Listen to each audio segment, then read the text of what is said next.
राधे राधे महाराज जी, आपके चरणों में कोटि कोटि प्रणाम। गुरु जी, हम भगवान शिव की, भगवान कृष्ण की, भगवान राम की पूजा एवं जप करते हैं एवं माँ भगवती का भी जप पूजा करते हैं, तो क्या हमें सभी का नाम जप पूजा करके सभी को संतुष्ट करना चाहिए या किसी एक को ही भजें? क्योंकि एक देखो, प्रारंभ में क्या होता है, भक्ति का यही स्वरूप होता है जो आपने जो वर्णन किया।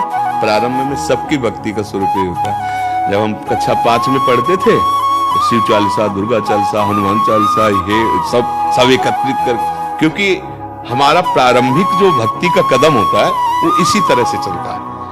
जो हमारे प्रियता में भगवान के नाम रूप आते गए, उनकी आराधना करते गए, इसके बाद चयन होता है गुरु का। जो रंग लाने वाली बात होती है वो होती है कि जैसे हम विविध चालीसाएं पढ़ी, विविध नाम कीर्तन किए, भगवान की कथा, तो उसके फल स्वरूप मुझे सदगुरुदेव मिले।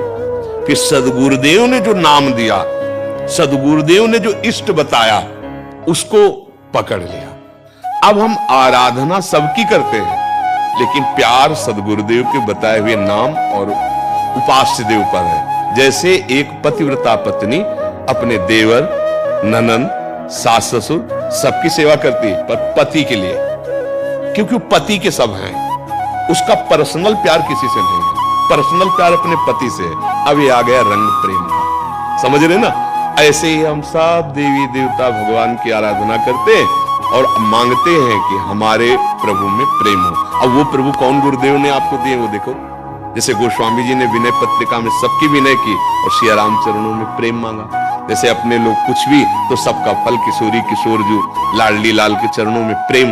तो अब हमें ये देखना है कि अभी तक हमारी उपासना हमारे भाव से चलती रही, अब हमारे भाव का फल है गुरुदेव के भाव में हमारा भाव समाहित हो जाए, तभी वो सिद्धावस्था मिलती है। चाहे शिव बिरंची सम होई, गुरु बिनु भवनिधि तरह न कोई। तभी कहा तात स्वर्ग अपवर्ग सुख धरी तुलाय कंग तुलनताय सकल मिल, जो सुख लव सत्स। एक क्षण में निहाल हो गए, अगर बात मान ले तो एक क्षण में निहाल हो गए कि आज तो माला माल हो गए, क्योंकि आज मुझे कोई वादा करने वाला तो मिला।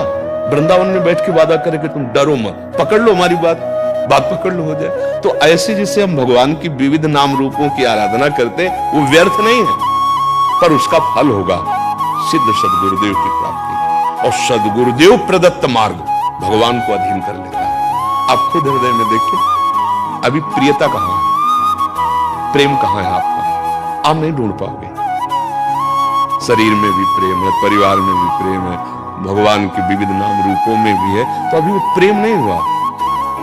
जब सबकी ममता ताग बटोरी, मम पद मन ही बांध, वो काम गुरुदेव करते हैं। तो भगवान से प्रार्थना करो कि आपसे बड़ा कोई गुरुदेव है नहीं, आप कृपा करके मुझे आदेश अंदर से करो कि मैं आपके किस नाम रूप में आसक्त हो जाऊं। वो शिव रूप है या राम रूप है या वही है, दूसरे नहीं है। दुर्गा, काली, अंबा, जो भी कहो वो एक ही है। भाई एक जगह लग जाने पे फिर आनंद की अनुभूति होती है। जैसे भगवती अंबा पार्वती जी तपस्या कर रही थी भगवान शिव को पति रूप में प्राप्त करने के लिए हिमालय में, तो भगवान शिव ने उनकी प्रीति परीक्षा के लिए सप्त ऋषियों को भेजा। सप्त ऋषि आए,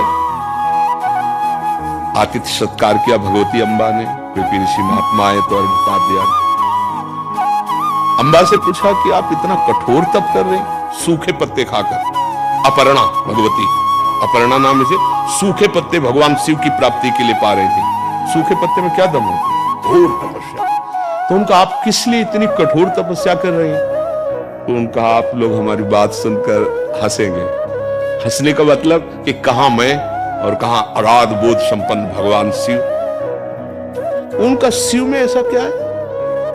क्योंकि भगवान शिव ने ही भेजा था। चिता की भस्म लगाते हैं, मुंडों की माला है, ना कोई महल है, ना कोई सोने का श्रृंगार, ना कोई ऐसा क्या सुविधा है? चिता भस्मा लेपो